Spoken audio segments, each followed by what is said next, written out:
I think the lesson of the day is don't be racist, don't be corrupt, maybe don't pursue a career in law enforcement, listen to your children, and don't commit murder.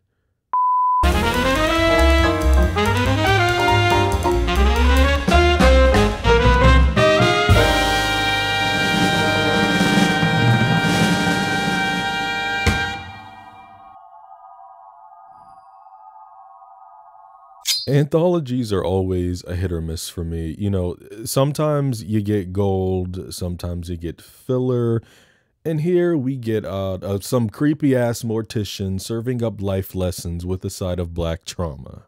Tales from the Hood is a 1995 black horror comedy anthology film directed by Rusty Cundiff, who also wrote alongside Darren Scott. The film presents 4 short stories centered around problems that affect the African American community, such as gang violence, racism, domestic abuse, and political corruption. I won't speak for every black person, but, you know, just like films such as Coming to America, Boys in the Hood, Set It Off, Don't Be a Menace, Candyman, Friday, like Tales from the Hood is another one of those staples. Maybe you went to your homie's house and they were watching it, or maybe you saw it for the first time when you were at your cousin's or your uncle's, aunt, whoever. This is a cult film. But I want to make this intro short because we have 4 stories to go through. I'm not gonna, you know, stretch this out. So let's get right into it. Let's break down the plot of Tales from the Hood. The film opens with extreme close-ups of a joint, a bandana, and what appears to be the teeth of a skull, as we eventually see that it is indeed the skeleton of a gangster, shades and all. The skeleton tells us straight away that we are in for a lot of death. We zoom inside the eye of the shades and our journey begins. 3 guys, Bulldog, Ball, and Stack, pull up to the Sims funeral home, pistols tucked in their pants, so it looks like the homeboys are about to rob. I want to rob. Ball and Stack are definitely not feeling this. They're not trying to tamper with the evil spirits, and it's overall just bad vibes. Bulldog, though, reminds them that dead people are the last thing they need to worry about. Lil Mo is the one they need to be worried about, so they must owe somebody shmoney. When they ring the bell, the funeral director, Mr. Sims, appears in the blink of an eye, making them all jump. And Stack's scary ass ends up hitting his head. I've been waiting for you boys. I bet you have.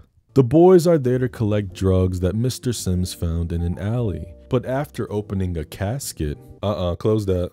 He says he's not a drug dealer, but a mortician, and the only drugs that he knows about are those that have to do with the deceased. Right, I'm still waiting for you to close that damn casket. Ball asks what happened to that guy in the casket, but Bulldog don't want to hear nothing about that. He want to know when they're gonna get the shit. Don't worry, you'll get the shit. You'll be knee deep in the shit. He tells the boys he'll tell them about young Clarence here in the casket, unless they're scared. Are you scared?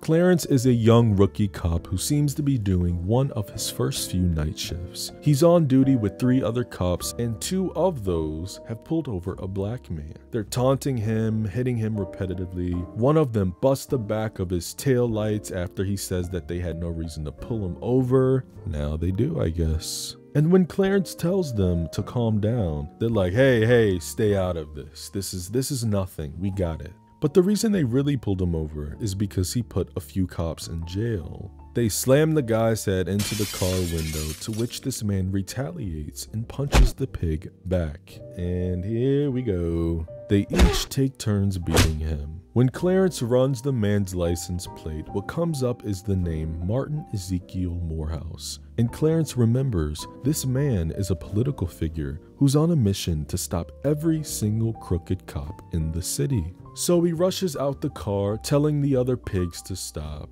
but they don't care. Newton tells another cop that he knows what they need to do. Clarence is going off in the car at Newton, saying they need to report those guys, this is wrong. But Newton basically says, LOL, you out. He says that Martin guy went for Strome's gun. Lie. And okay, yeah, maybe they went a little bit too far. No kidding. But next time it could be you, Clarence. So don't rat out your homies. And after grabbing his chin, ew, don't touch me, he tells Clarence to never break the code. The other two cops take Martin out to a quiet place, put him in his car, shoot his arm up with drugs. And after admitting Martin was right about the cops dealing drugs in the 6th precinct, they roll his car down a hill and into the water. Jump cut to Clarence waking up from his sleep after hearing the voice of Martin saying, "Bring them to me." He walks off into the night, bottle in hand, going to a large spray painting of Martin as he begins hallucinating. He sees Martin on the cross, repeating the words he heard in his sleep. Newton is riding around at night with the boys, and they meet Clarence. After one of the cops asks him why they brought him here, Clarence's response is that today we are celebrating the anniversary. It's been 1 year since the pigs killed Martin. Strome says that Martin didn't want to go to the hospital. Lie. What the shit? New meme unlocked. Clarence says that the least they could do is pay their respects and visit Martin's grave. And Newton's like, okay, if we visit the grave, then you'll be satisfied. But when they start walking off, Billy asks Newton, you know, bro, what the hell are we doing here? And Newton just whispers, Clarence won't be making it back. Clarence goes up to Martin's grave, telling the spirit, I brought them here. Are you happy? And they're like, LOL, what the hell going on, girl? Lightning starts striking and things are getting weird. So Strome decides to go to the grave and piss on it. You know what? It's kind of dry here. Billy, why don't you come on over here and piss with me? Disgusting. Billy doesn't want to do it, but Strome forces him. So while Billy is trying to pee, Newton and Strome pull a gun on Clarence, and suddenly, Martin's hand comes out of the ground, grabbing his dick and pulling him into the earth. The pig starts screaming out of confusion, and Strome blasts Martin's grave. Y'all are so f***ing stupid. What's going on?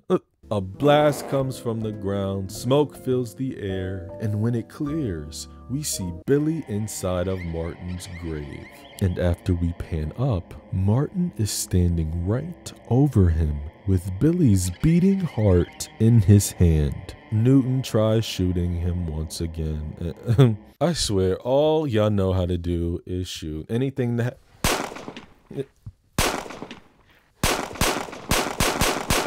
Like, babe, this is a corpse.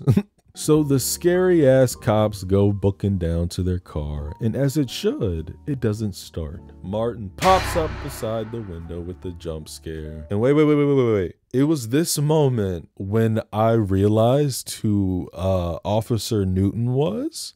I recognized the guy. You know, he's been in some heavy hitters, but this says a lot about me. But also, it was my first video I ever posted. This actor is the guy who flushed Patience Phillips down the pipes in Halle Berry's Catwoman. Now I'm really rooting for his death. The pigs are speeding down the road panicking. How far back? Jesus Christ, it's right behind us. How far back? Oh!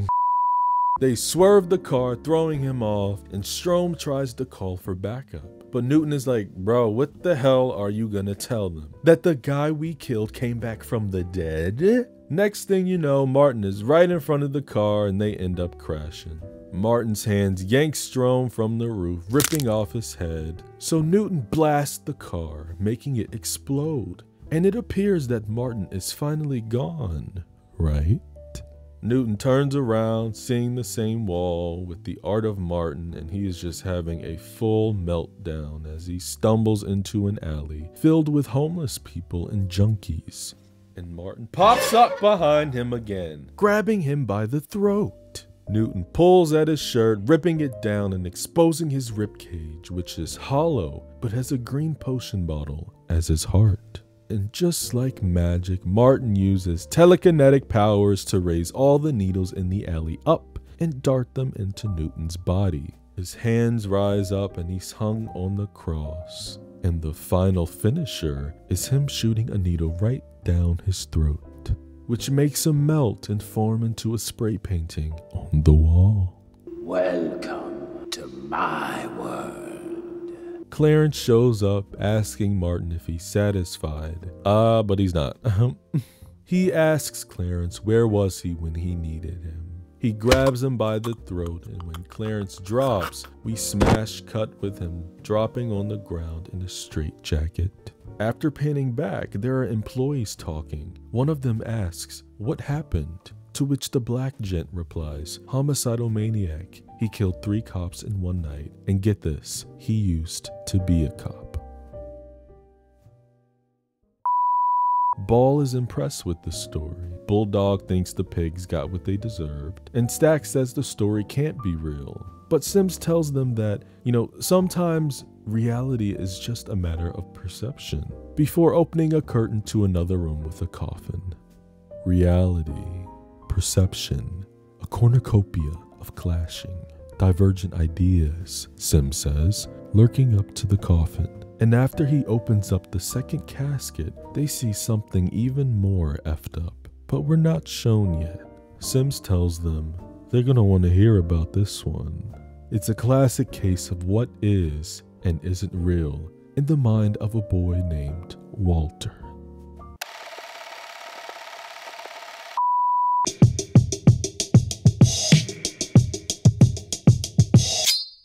A little boy named Walter wakes up in the middle of the night, turning on his flashlight to scan his room and making sure nothing is hiding in the shadows. But that's when we hear a growling noise and his doorknob starts turning. The opening of the door is intercut with a classroom door opening. Walter is escorted in as a new student by his teacher, Mr. Garvey, and yeah, it's awkward. At recess, he's bullied and beaten up by a light bright named Tyrone, and Garvey is the one to break it up. It seems Walter, he has a black eye going on. But when Garvey asks if Tyrone did it, Walter says no. He starts getting questioned about his parents, and we find out his real father is no longer alive. They try to get it out of him, but Walter just says it was the monster. The monster who came after his dad died. Oh my god, did you guys peep? The nurse is Miss Baxter from That's a Raven? Before Walter leaves, he tells them that the monster said no one would believe him. And that night, Walter wakes up, waiting again as the monster tries breaking into his room.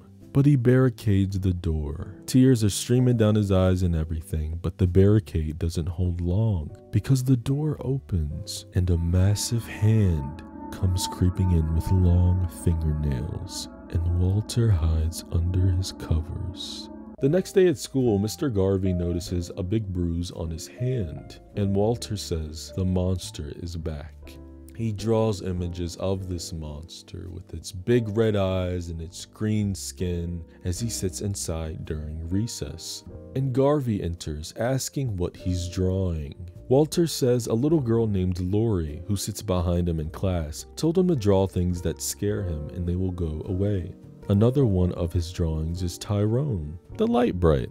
Garvey asks Walter if he can speak to her mother sometime, because he doesn't think that drawing pictures is the answers to anything. And when Garvey walks away, his gust of wind knocks down the picture of Tyrone, and when Walter gets up, he picks up the picture and crumbles it.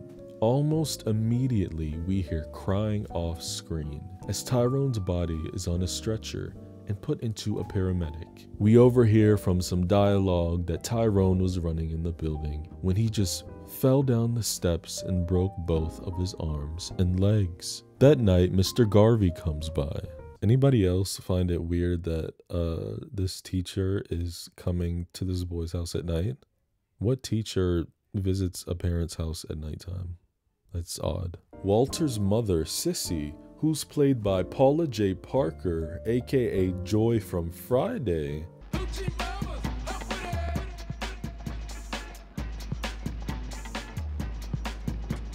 queen. She invites Mr. Garvey in, helping him clean up and getting a little too close, mama. Mr. Garvey brings up the monster that Walter keeps talking about, and this sets Sissy off. She screams at Walter to come out, and she yells at him for talking about all this monster foolishness, then sends him to his room. There's suddenly a knock on the door, and Walter watches from the steps. The mother's boyfriend Carl comes in, asking Sissy why she didn't get the door instead of just standing there. So we got a misogynist on our hands. He asks who the man in this house is, and Sissy introduces them. Carl asks if there's a problem, but Sissy says that Mr. Garvey came by, dropped some homework off. Yeah, alright. But Mr. Garvey's not having it. He's like, yeah, no, there are some problems going on here that deserve some looking into. He brings up the monster that Walter keeps talking about and even shows him the picture that he drew. He tells Carl that Walter says he thinks he needs to kill the monster, and the only thing Carl says is, I'll talk to him. Carl tells Sissy to show Mr. Garvey to the door, turning up his sleeves, and shortly when Garvey leaves, the monster comes up to Walter's room, and we see the shadow of his figure on the wall. But as the camera backs up, we now see Carl. He throws Walter up against the wall. Sissy runs in the room trying to stop him, but he strikes her a few times, then takes off his belt and keeps going. And Mr. Garvey sees all of this from his car, so he gets back out. Meanwhile, Walter books out of the room, and Carl chases him into the kitchen. He's all butthurt about being drawn as a monster, but there's like a half-second cut, and we see that he has that word tattooed on his arm. He strikes Walter in the face. Garvey runs back inside, trying to stop him, but he completely misses. The boys have a little scuffle. Sissy is screaming and bleeding from the mouth and nose. He beats on Sissy some more, who unsuccessfully tries hitting him with a frying pan. And before Carl gets to swing the pan back, Walter picks up the picture of the monster, folding its arm, and Carl's body starts bending. After the leg, the arm goes, and eventually his entire body. The mother slams her foot on the crumbled piece of paper and blood splashes on her feet, ending it all. She says if the cops find Carl's body here like this, no one's going to believe them. So Mr. Garvey says that no one's gonna find out anything. He turns the stove on and Walter burns the piece of paper as they sit and watch the monster burn before their eyes. Inside the casket is Walter's extra crispy, well done skeleton. Ball is infatuated, but Slacks had enough. He tells Sims to close this damn thing, slamming the casket, which makes a puppet doll drop. Mr. Sims goes on saying, the doll is a way station for lost souls. Sometimes when a person's body has been through a lot, the soul is displaced. And this doll is a place for the soul to survive until it can move on. They are all looking at this man like he is crazy. But he tells the boys that he found the doll in a house in the South. So we move on to our third story. And spoiler, this is the only story of the four that I kind of only really liked. Well, I should say it's kind of the only one I really had a reaction to. I've seen this movie before, but I was probably like 14.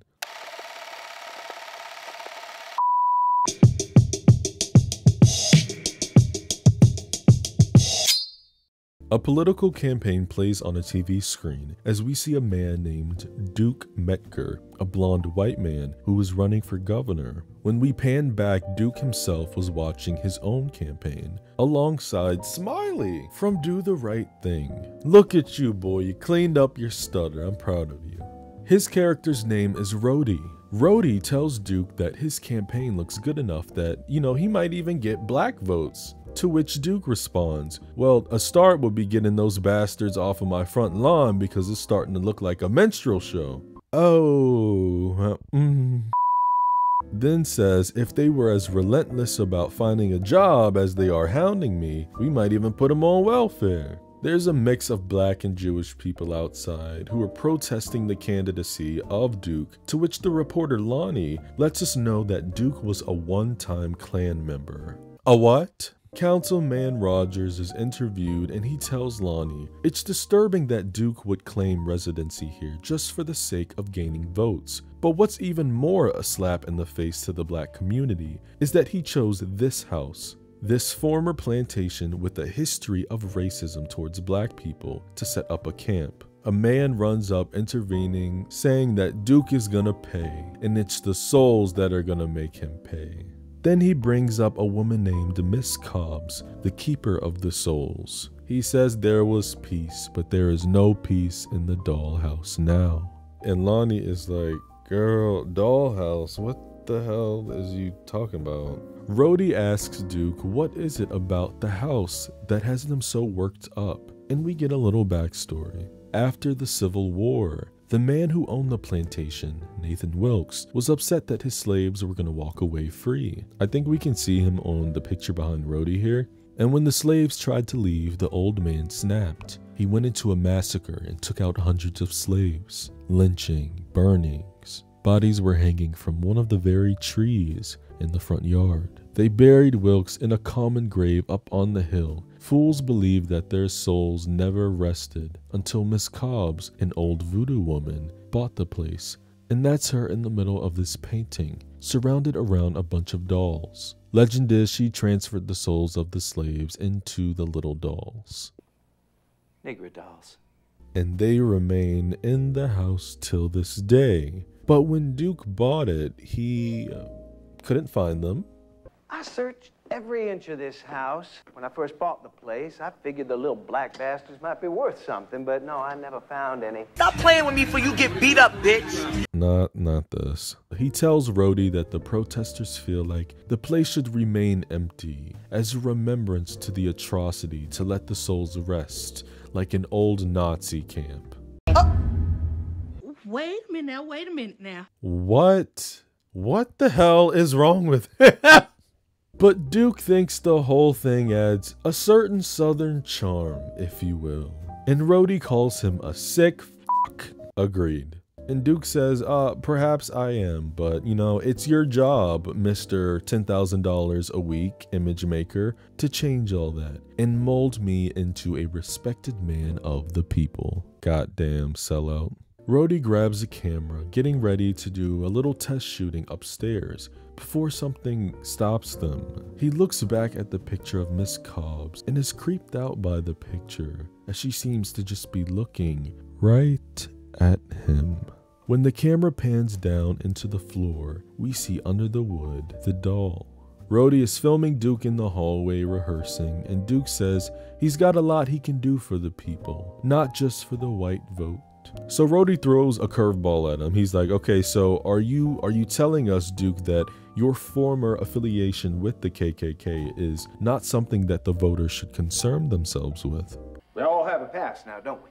Rhodey cuts the camera off and he's like, bro, you're too defensive. So he gives Duke the camera and tries to show him how to do it. Rhodey starts playing into the persona, and behind the camera, Duke asks him if he's afraid of the dolls and the history.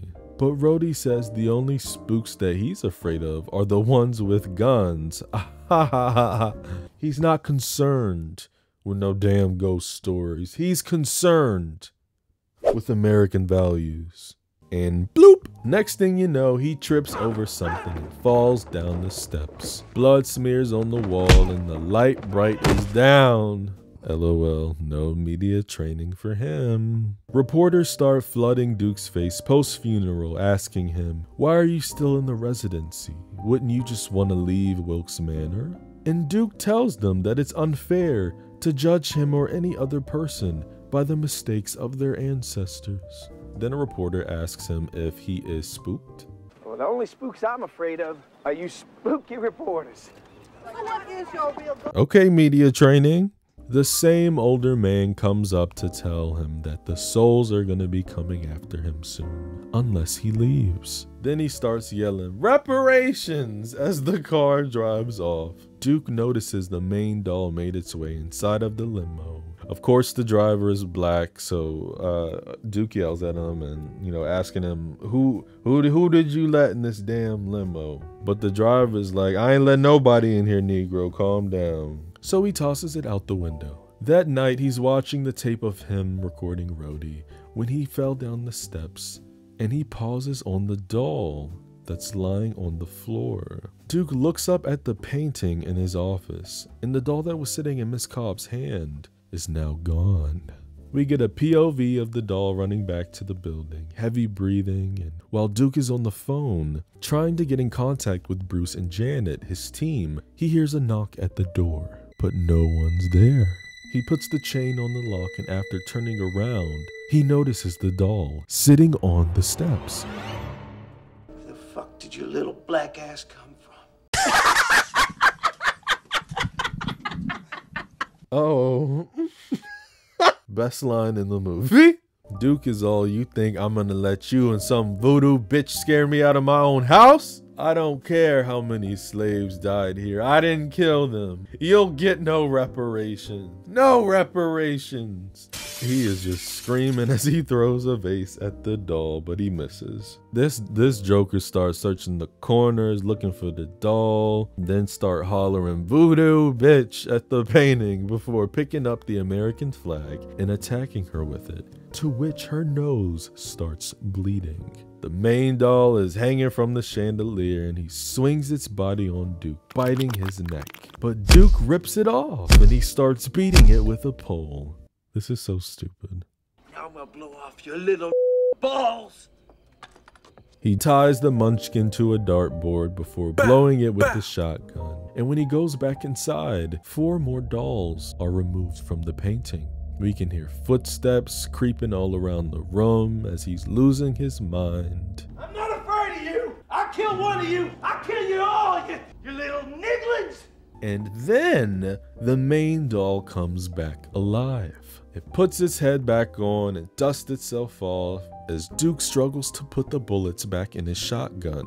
He runs back to his office, slamming the door shut as he backs up, and we see now all the dolls in the painting are gone. They have quadrupled in size, and they all attack him, eating him from every inch. I bet there is no drop of flavor either. The painting of Mama Cobbs fades to white, and she appears in her rocking chair across the room, watching with the main doll in her lap.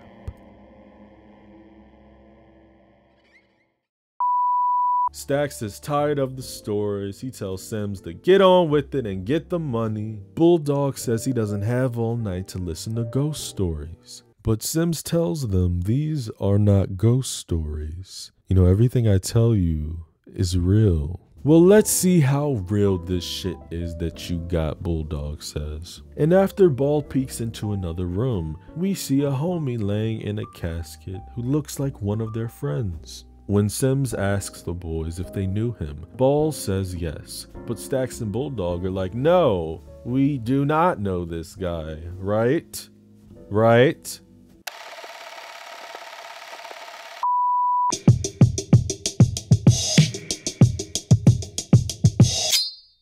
For our final tale, we open on a cat named Jerome, who passes another homie that he seems to know, named Deke. He follows Deke to a house, and when they get out the car, Jerome blasts him. Then a group of guys come out the house and blast Jerome.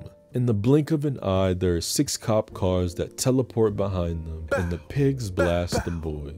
So Jerome is like, not me being saved by the cops. We time jump and a security officer is reading aloud to a woman in white. Jerome is on his 4th year of a life sentence without a possibility of parole. Solitary confinement the last 2 years for assault on other prisoners, previous arrests, and convictions which include aggravated assault, 1st-degree battery, suspension of murder 3 times, and aggravated mayhem. Damn. I'm sorry.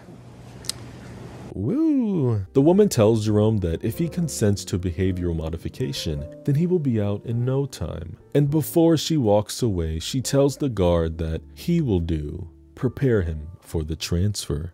Jerome's then hooked up to a wall. I don't know what kind of stuff y'all got going on here. Like, y'all couldn't just put homie in a straitjacket? And it seems we've entered some science fiction type of facility. All the women are wearing black latex, and it's giving... Whoa, wait, hold on. They are putting people in cages. What the hell? Jerome is placed in a cell right across from a white guy who starts talking him up. He tells Jerome that he looks like a spade. A what? Saying you gotta be really bad to be in a place like this. So what did you do? And Jerome says, I'm here for murder, and I wouldn't mind doing it again. The white man tells him same. You know, he's also killed a lot of people. Do you want to know what kind of people? Take a guess. He tells him, come here and I'll show you. In short, this man is a white supremacist. He's got a tattoo of Adolf slurs. I'm scared. The final fight between black and white has begun, the man says. And I've led this wave of assaults to wake up my white brother. All of the will be killed on Earth. Except, you know, the ones who decide to fight with us. And the ones who join will be spared. And the rest will live their life as slaves. My God, what the world coming to?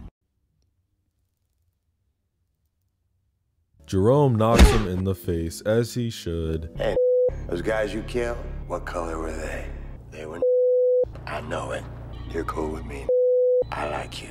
I like you a lot. What the fuck is this? Jerome tells Dr. Cushing, oh, I forgot to say that's her name, that he didn't like being locked up alongside that Klan mother effer. But she purposely put Jerome next to him because she thought he was someone that he ought to meet. He's being rehabilitated by a process that the government has paid her to develop. And if he successfully completes this project, there's a very good chance he might be released. But if he doesn't, he will rot in solitary confinement for the rest of his wasted life. She's got to let him know, you know, it wouldn't bother her a bit because she thinks that he's scum. So don't test her, okay?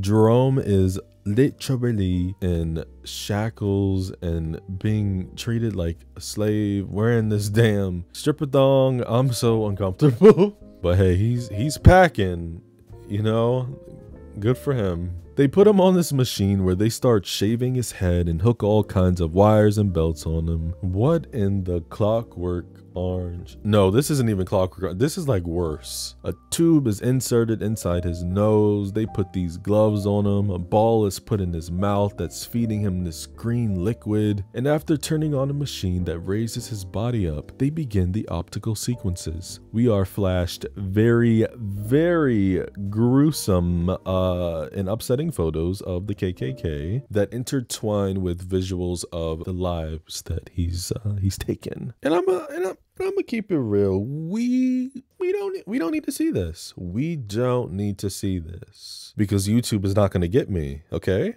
Yeah. Dr. Cushing starts asking Jerome, what's wrong? Don't you like to see black people getting killed? That's what you've been doing your entire life.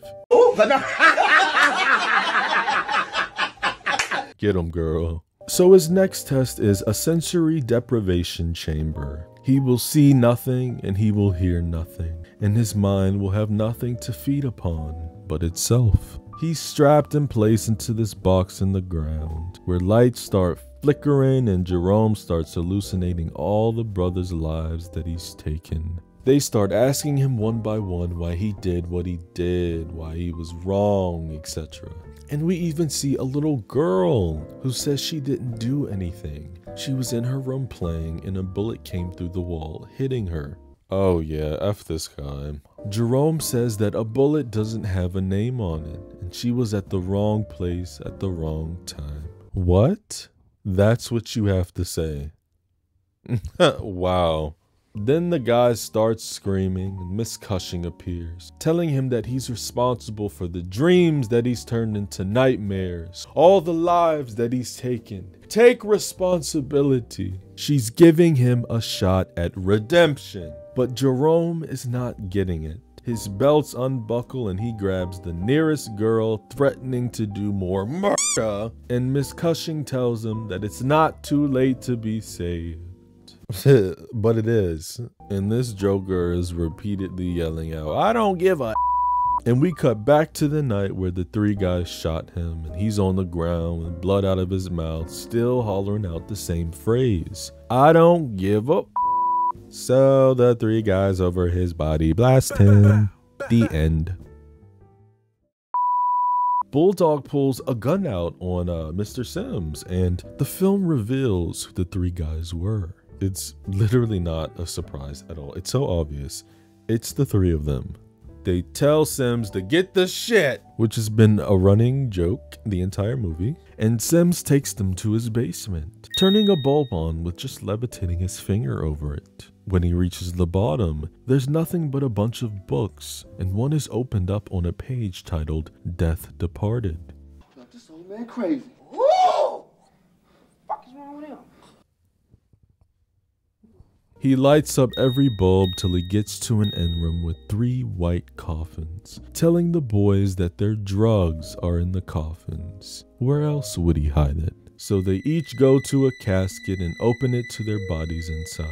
And they all start hollering, "What's going on?" Sim's eyes start glowing red and all of their guns turn into hot rocks. So it turns out that after the boys took out Jerome, a few of his boys took them out. And they're all, "What are you trying to say? That we're dead? Well, if we're dead, what are we doing in a funeral home?" And I will say, this is another iconic line. I'll give it to him. This ain't no funeral home. Welcome to hell.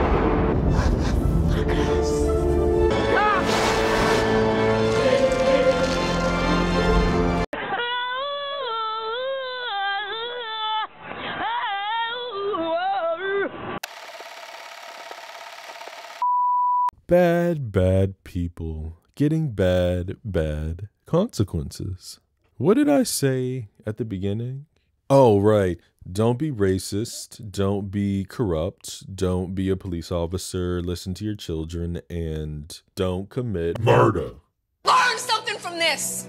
Let go and let God. Live, laugh, love. If you're new here, consider subscribing. Give your homie a like. You can watch some of my other content and hit that bell notification so you know whenever I post a new video. Thank you guys for watching. Take care of your mind, take care of your body, and take care of your spirit. And I'll see you later.